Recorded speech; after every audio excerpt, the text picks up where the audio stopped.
Chapter 3 अद्भुत घटना। जब मैंने सुबह अपनी आंखें खोली तो कोई चीज अलग थी।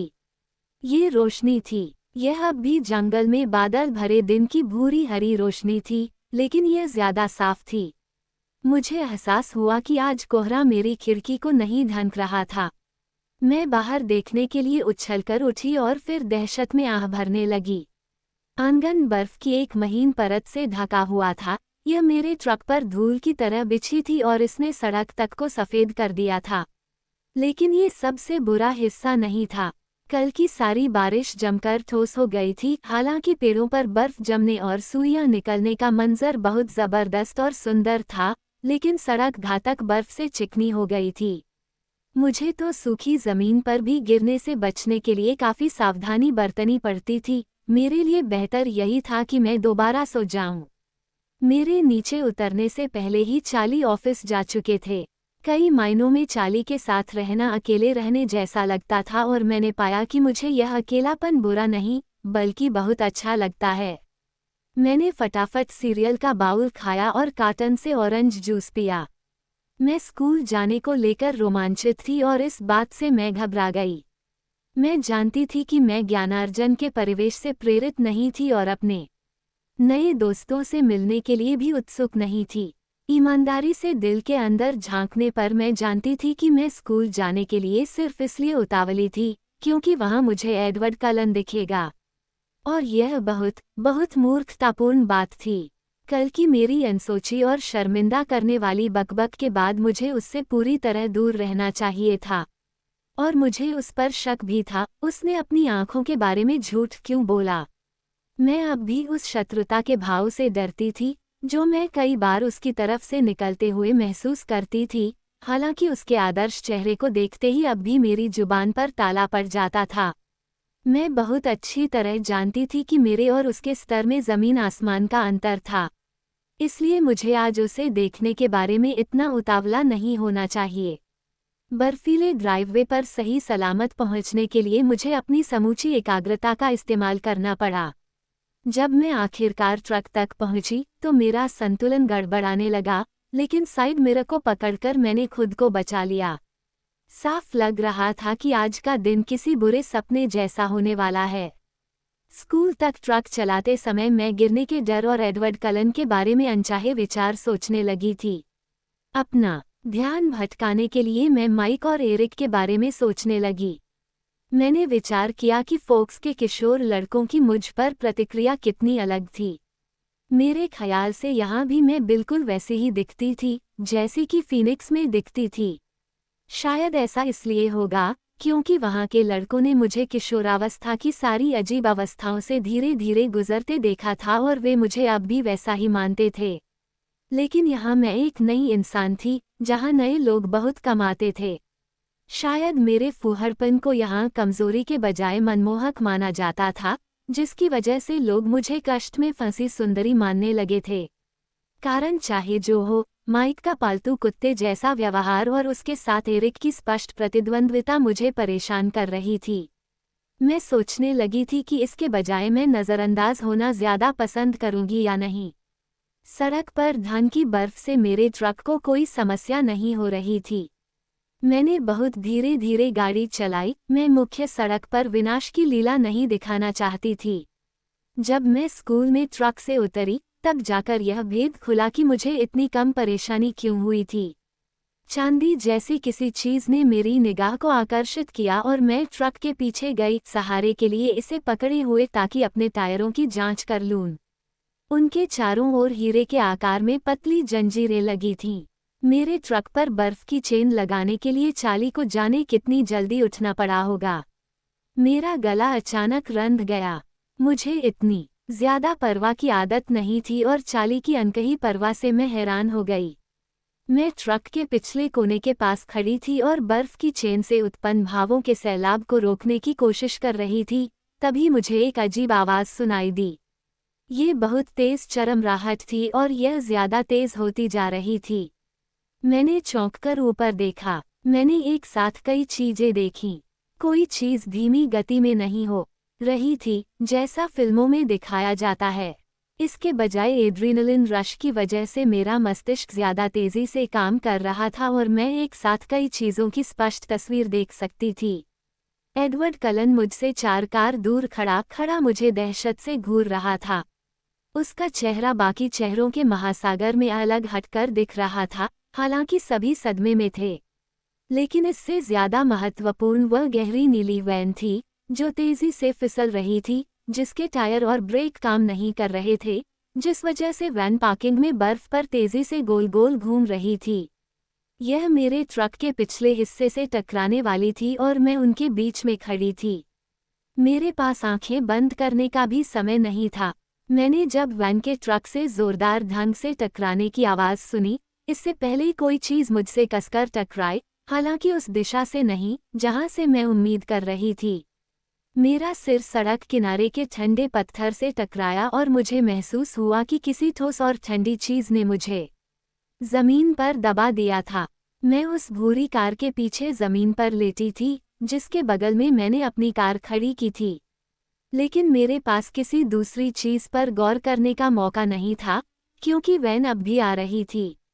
ये ट्रक के सिरे में फंसी हुई अब भी घूम रही थी, फिसल रही थी और एक बार फिर मुझसे टकराने वाली थी। एक हल्की आवाज़ से मैं जागरूक हुई कि मेरे साथ कोई और था और उस आवाज़ को न पहचानना असंभव था। 2 लंबे सफ़ेद हाथ मेरे सामने रक्षात्मक अंदाज में फैल गए और वैन मेरे चेहरे से 1 फुट की दूरी पर थरथराती हुई रुक गई। खुशकिस्मती से लंबे हाथ वैन के बगल में एक गहरे निशान में फंस गए। फिर उसके हाथ इतनी तेजी से चले कि मुझे कुछ नहीं दिखा।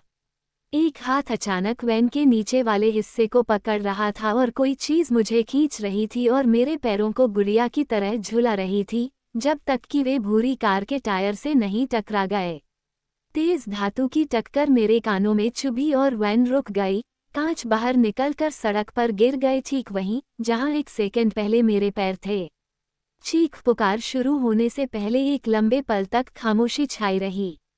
फिर जो चीत्कार हुआ, उसमें मैं 1 से ज्यादा लोगों को अपना नाम चिल्लाते सुन सकती थी, लेकिन उस चीख पुकार से ज्यादा मैं अपने कान में एडवर्ड कलन की धीमी, बेचैन आवाज़ सुन सकती थी। बेला, तुम ठीक तो हो? मैं ठीक हूँ। मेरी आवाज़ अजीब लग रही थी। मैंने बैठने की कोशिश की, लेकिन फिर मुझे एहसास हुआ कि उसने मेरे शरीर को एक फौलादी शिकंजे ने अपने शरीर से चिपका रखा था। ध्यान से, उसने चेतावनी दी, जब मैं जूझी। मुझे लगता है कि तुम्हारा सिर थोड़ा कसकर टकरा गया है। मैं अपने बाएं कान के ऊपर टीस मारते दर्द के बारे में जागरूक हुई। ओह, मैंने हैरानी से कहा। मुझे भी यही लगा था। उसकी आवाज़ ऐसी लग रही थी मानो वह हंसी दबा रहा हो। तुम कैसे? मैंने शुरू किया, लेकिन फिर मैंने अपने दिमाग को साफ करने और स्थिति का जायजा लेने की कोशिश की। तुम यहाँ इतनी तेजी से कैसे पहुँचे? मैं तो तुम्हारे बगल में ही खड़ा था, बेला। उसकी आवाज़ एक बार फिर गंभीर थी। मैं बैठने के लिए मुड़ी और इस बार उसने मुझे ऐसा करने दिया। उसने मेरी कमर पर से पकड़ ढीली कर दी और उस सीमित जगह में वो जितनी दूर खिसक सकता था, खिसक गया। मैंने उसके चिंतित, मासूम भाव को देखा और मैं सुनहरी आंखों की शक्ति से एक बार फिर विचलित हो गई। मैं उससे क्या पूछ रही थी? और फिर लोगों की भीड़ हमारे करीब आ गई। उनके चेहरे पर आंसू बह रहे थे। वे एक दूसरे से चिल्लाकर कह रहे थे, हमसे चिल्लाकर कह रहे थे, हिलना मत। किसी ने निर्देश दिया, टाइलर को वैन से बाहर निकालो। किसी दूसरे ने चिल्लाकर कहा। हमारे चारों तरफ तेज गतिविधि हो रही थी। मैंने उठने की कोशिश की, लेकिन एडवर्ड के ठंडे हाथ ने मेरे कंधे को नीचे धका दिया। हाल फिलहाल ऐसे ही रहो। लेकिन ये ठंडा है, मैंने शिकायत की। इससे मुझे हैरानी हुई जब मैंने उसकी दबी हंसी देखी, धारदार हंसी। तुम वहाँ थे, मुझे अचानक याद आया और उसकी दबी हंसी अधूरी रह गई। तुम अपनी कार के पास थे। उसका भाव सख्त हो गया। नहीं, मैं नहीं था। मैंने तुम्हें देखा था। हमारे चारों ओर अफरा-तफरी मची थी। मैं घटनास्थल पर पहुंचने वाले वयस्कों की ज्यादा भारी आवाजें सुन सकती थी। लेकिन मैं हमारे बहस के मुद्दे पर जिद से अड़ी रही। मैं सही थी और उसे यह मानना होगा। बेला, मैं तुम्हारे पास ही खड़ा था और मैंने तुम्हें रास्ते से दूर खींचा था। उसने अपनी आंखों की समूची विनाशकारी ताकत मुझ पर लगा दी, मानो कोई अत्यंत महत्वपूर्ण चीज बताने की कोशिश कर रहा हो।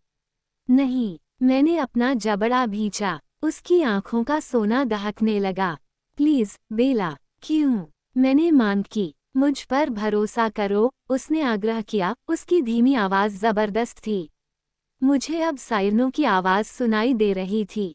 क्या तुम बाद में मुझे हर चीज बताने का वादा करोगे? ठीक है, उसने कहा और अचानक परेशान दिखने लगा।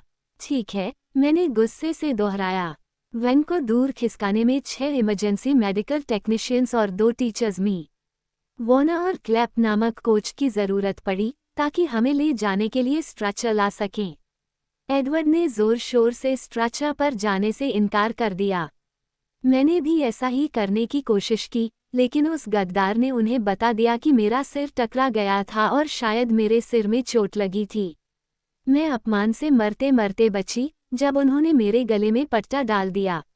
जब उन्होंने मुझे एम्बुलेंस के पीछे भरा तो ऐसा लग रहा था मानो पूरा स्कूल वहां पर था और गंभीरता से देख रहा था। एडवर्ड सामने बैठ गया। इससे मैं पगला गई। स्थिति और बदतर हो गई जब उसी समय चीफ स्वान भी वहां पहुंच गए। बेला, वे दहशत में चिल्लाए जब उन्होंने स्ट्रेचर पर मुझे पहचाना। मैं बिल्कुल ठीक हूँ, चार्ली डैडी।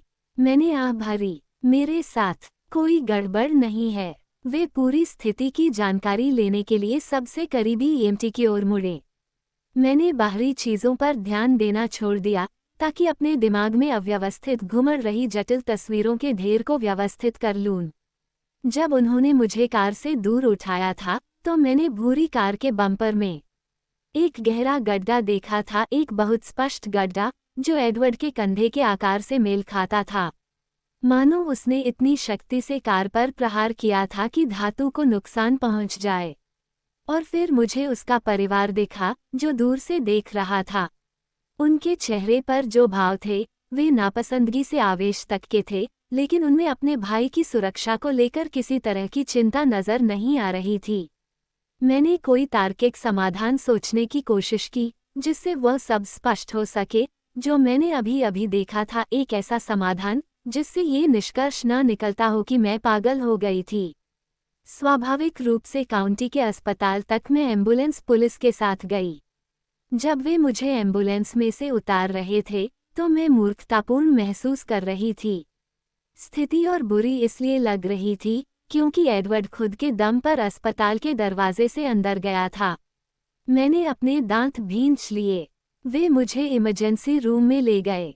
ये लंबा कमरा था जिसमें पलंगों की कतारों को पेस्टल आकृति वाले पर्दों से अलग किया गया था। एक नर्स ने मेरी बांह पर ब्लड प्रेशर का पट्टा बांध दिया और जीभ के नीचे थर्मामीटर रख दिया।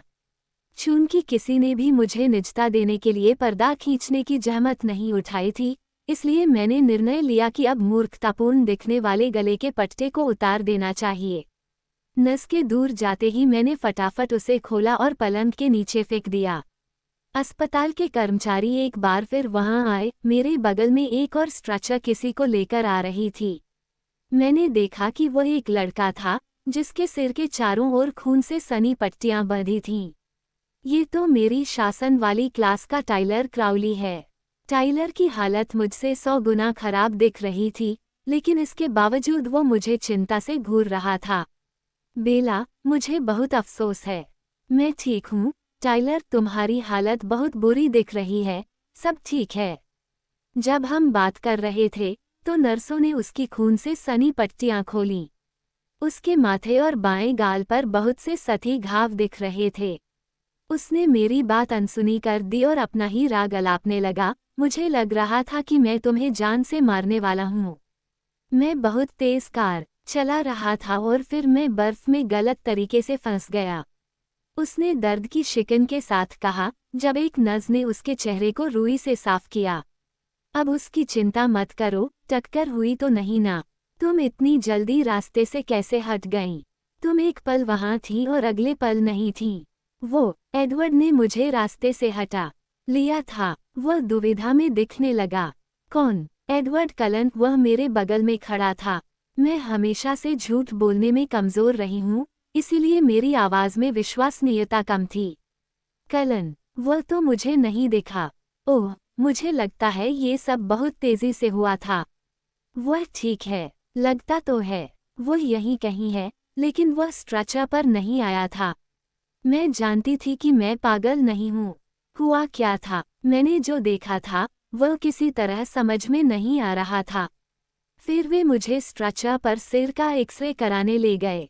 मैंने उन्हें बताया कि कोई गड़बड़ नहीं है और मेरी बात बिल्कुल सही थी। एक्सरे में आघात का नामोनिशान नहीं था। मैंने पूछा कि क्या मैं अस्पताल से जा सकती हूँ, लेकिन नर्स ने कहा कि इसके लिए मुझे डॉक्टर से पूछना होगा। मैं इमरजेंसी रूम में फंसी रह गई और इंतजार करती रही। टाइलर लगातार माफी मांग रहा था और इसका बदला चुकाने का वादा कर रहा था, जिससे मैं बहुत परेशान हो गई। मैंने उसे लाख बार बताया कि मैं ठीक हूँ, लेकिन फिर भी वह खुद को दोष देता रहा और परेशान होता रहा। आखिरकार मैंने अपनी आंखें बंद कर ली और उसे नज़रअंदाज कर दिया। वह पछतावे की आग में जलता हुआ बड़बड़ाता रहा। क्या वह सो रही है? एक संगीतमय आवाज ने पूछा। मेरी आंखें तेजी से खुल गईं। एडवर्ड मेरे पलंग के किनारे पैरों के पास खड़ा खड़ा बनावटी हंसी हंस रहा था। मैंने उसे आंखें तरेर कर देखा। यह आसान नहीं था, हसरत से देखना ज्यादा स्वाभाविक होता। सुनो एडवर्ड, मुझे सचमुच अफसोस है, टाइलर ने बोलना शुरू किया। एडवर्ड ने उसे रोकने के लिए एक हाथ उठाया। कोई चोट नहीं लगी, मतलब कोई गलती नहीं हुई, उसने अपने चमचमाते दांत दिखाते हुए कहा। वह टाइलर के पलंग के कोने पर मेरे सामने बैठ गया। उसने एक बार फिर बनावटी हंसी निकाली। तो मशीन का फैसला क्या है? उसने मुझसे पूछा। मेरे साथ कोई गड़बड़ नहीं है, लेकिन वे मुझे जाने नहीं दे रहे हैं, मैंने शिकायत की। ऐसा कैसे हो गया कि वे तुम्हें हमारी तरह स्ट्रेचर पर नहीं लाए? देखो, जान पहचान से फर्क पड़ता है, उसने जवाब दिया। लेकिन चिंता मत करो, मैं तुम्हें छुड़वाने आया हूँ। तभी एक डॉक्टर मुड़कर अंदर आए और मेरा मुंह खुला रह गया। वे युवा थे, उनके बाल सुनहरे थे। वे किसी भी मूवी स्टार से ज्यादा हैंडसम थे। हालांकि उनका चेहरा पीला था और वे थके थके दिख रहे थे, उनकी आंखों के नीचे काले निशान थे। चाली के वर्णन के अनुसार यही एडवर्ड के पिता होने चाहिए। तो मिस स्वान, डॉक्टर कलन ने काफी आकर्षक आवाज में कहा, आप कैसा महसूस कर रही हैं? वे मेरे सिर के ऊपर दीवार पर लगे लाइट बोर्ड तक गए और उसे चालू किया। आपका एक्सरे अच्छा दिखता है, उन्होंने कहा। क्या आपको सिर में दर्द हो रहा है? एडवर्ड बता रहा था कि आपका सिर बहुत तेजी से टकराया था। मैं ठीक हूँ, मैंने एक आह के साथ दोहराया और एडवर्ड की तरफ जल्दी से मुंह बनाया। डॉक्टर की ठंडी अंगुलियों ने मेरी खोपड़ी को हल्के से दबाना शुरू किया। जब मैंने दर्द में मुंह बनाया, तो उन्होंने गौर किया। दर्द है? उन्होंने पूछा। ज्यादा नहीं, मैं इससे ज्यादा दर्द झेल चुकी थी। मैंने एक दबी हंसी सुनी और मैंने मुड़कर एडवर्ड की प्यारी मुस्कान देखी। मेरी आंखें सिकुड़ गईं। अब आप उनके, अच्छी बात है, आपके डैडी वेटिंग रूम में बैठे हैं, अब आप उनके साथ घर जा सकती हैं। लेकिन अगर आपको चक्कर आए या आंखों में दिखने की समस्या आए, तो यहाँ आ जाना। क्या मैं स्कूल नहीं जा सकती? मैंने पूछा। मैं चाली का ध्यान रखने की कल्पना कर रही थी। शायद आपको आज आराम करना चाहिए। मैंने एडवर्ड पर निगाह डाली। क्या उसे स्कूल जाने को मिलेगा? किसी न किसी को तो अच्छी खबर सुनानी होगी कि हम बच गए, एडवर्ड आत्मसंतुष्ट अंदाज में बोला। डॉक्टर कलन ने सुधार करते हुए कहा, सच कहूं तो किसी को जाने की जरूरत नहीं है, ज्यादातर स्कूल तो वेटिंग रूम में ही बैठा है। ओह नहीं, मैंने दर्द भरे स्वर में कहा और अपना चेहरा हाथों से ढक लिया। डॉक्टर कलन ने अपनी भौहें उठाकर पूछा, क्या आप यहीं रुकना चाहती हैं? नहीं, नहीं, मैंने जोर देकर कहा, अपने पैर पलंग के एक तरफ उछाले और तेजी से कूद गई। कुछ ज्यादा ही तेजी से मैं लड़खड़ा गई और डॉक्टर कलन को मुझे पकड़ना पड़ा। वे चिंतित दिख रहे थे। मैं ठीक हूँ, मैंने उन्हें दोबारा आश्वस्त किया। उन्हें ये बताने की जरूरत नहीं थी कि मेरे संतुलन की समस्याओं का सिर टकराने से कोई संबंध नहीं था। दर्द के लिए टाइलेनॉल ले लेना, उन्होंने मुझे सीधा खड़ा करते हुए सुझाव दिया। दर्द इतना ज्यादा भी नहीं है, मैंने जोर देकर कहा। लगता है कि तुम बहुत खुशकिस्मत हो, डॉक्टर, कलन ने कहा, जब वे मेरे चार्ट पर साइन करते हुए मुस्कुराए। खुशकिस्मत हूं कि एडवर्ड मेरे बगल में खड़ा था, मैंने एडवर्ड को कठोरता से घूरते हुए कहा। ओह हाँ, अच्छा है, डॉक्टर। कलन सहमत हुए और इसके बाद अपने सामने के कागजों में काफी रुचि लेने लगे। फिर वे टाइलर के पास चले गए। मेरा सहज बोध सक्रिय हो गया, डॉक्टर को भेद पता था। मुझे लगता है कि आपको हमारे साथ थोड़े ज्यादा समय तक रहना होगा, उन्होंने टाइलर से कहा और उसके घाव देखने लगे। जैसे ही डॉक्टर की पीठ मेरी तरफ हुई, मैं एडवर्ड के पास पहुंच गई। क्या मैं तुमसे 1 मिनट बात कर सकती हूँ? मैंने दबे स्वर में कहा। वो मुझसे एक कदम दूर हट गया और उसका जबड़ा अचानक कस गया। तुम्हारे डैडी तुम्हारा इंतजार कर रहे हैं, उसने दांतों के बीच से जवाब दिया। मैंने डॉक्टर, कलन और टाइलर की तरफ निगाह डाली। मैं तुम्हारे साथ अकेले में बात करना चाहती हूँ, अगर तुम्हें दिक्कत न हो, मैंने दबाव डालते हुए कहा। उसने मुझे गुस्से से देखा और फिर अपनी पीठ घुमाकर लंबे कमरे की ओर चल दिया। उसकी बराबरी करने के लिए मुझे एक तरह से दौड़ना पड़ा। जैसे ही हम छोटे हॉल वाले कोने में पहुंचे, वह घूम गया। तुम क्या चाहती हो? उसने पूछा और उसकी आवाज में चिढ़ साफ झलक रही थी। उसकी आंखें भावशून्य थीं। उसके शत्रुतापूर्ण रवैये से मैं डर गई।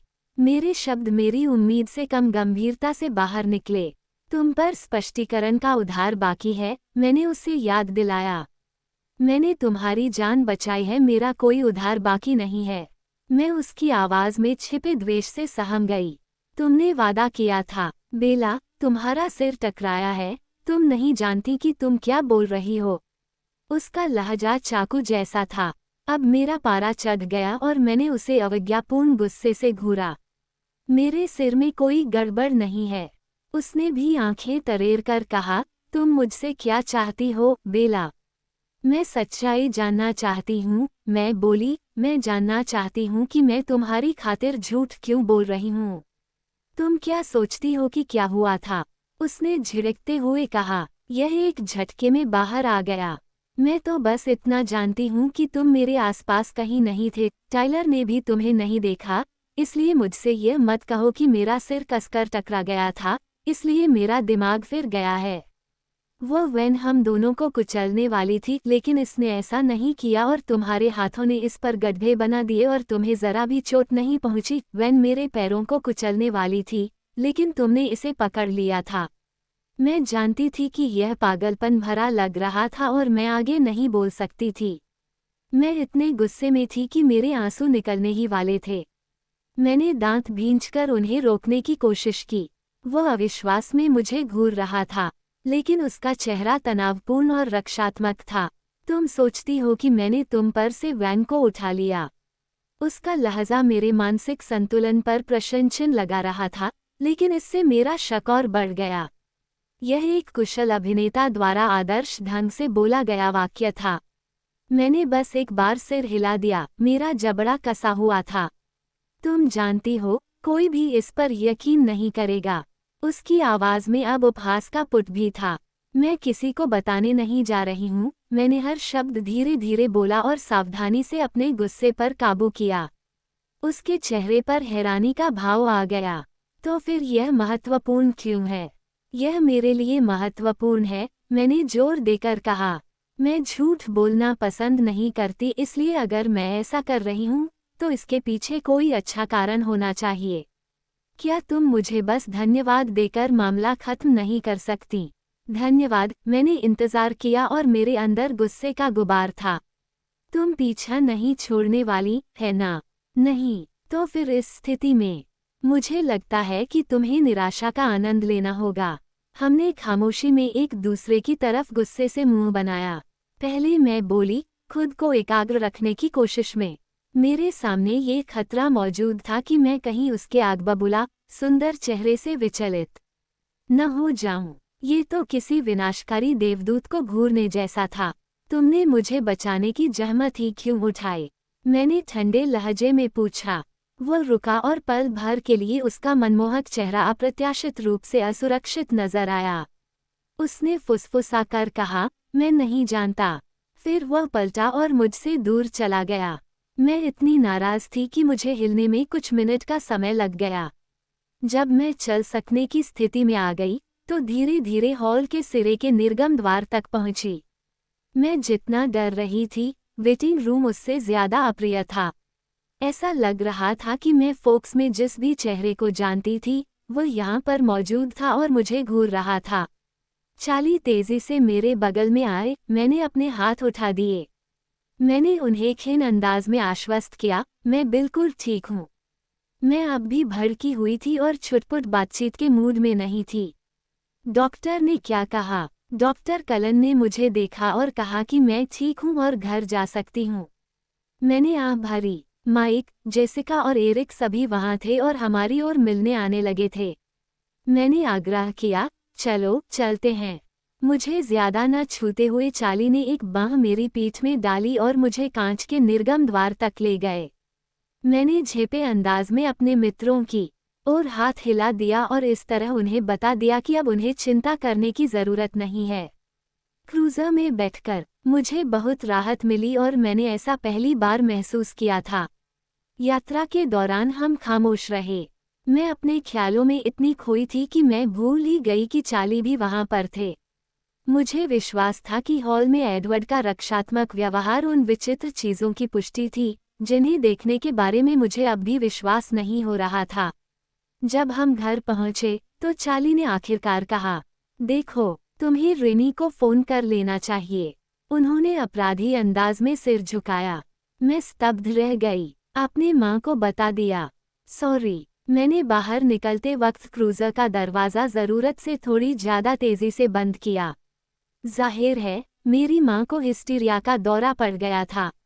मुझे उन्हें कम से कम 30 बार बताना पड़ा कि मैं अच्छा महसूस कर रही हूँ, तब कहीं वे शांत हुईं।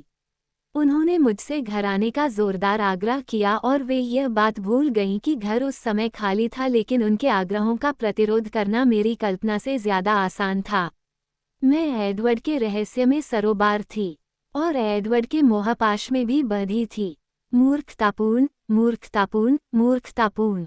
मैं फोक्स से बच निकलने के लिए उतनी उत्सुक नहीं थी जितना मुझे होना चाहिए था, जितना किसी भी सामान्य, समझदार इंसान को होना चाहिए था। मैंने उस रात जल्दी सोने का फैसला किया। चार्ली लगातार चिंता से मुझे देख रहे थे, जिससे मुझे उलझन हो रही थी। मैंने बाथरूम से 3 टाइलेनॉल निकाली। उनसे मदद मिली और जब दर्द कम हुआ, तो मैं धीरे धीरे नींद के आगोश में चली गई। उस रात मैंने पहली बार एडवर्ड कलन को सपने में देखा।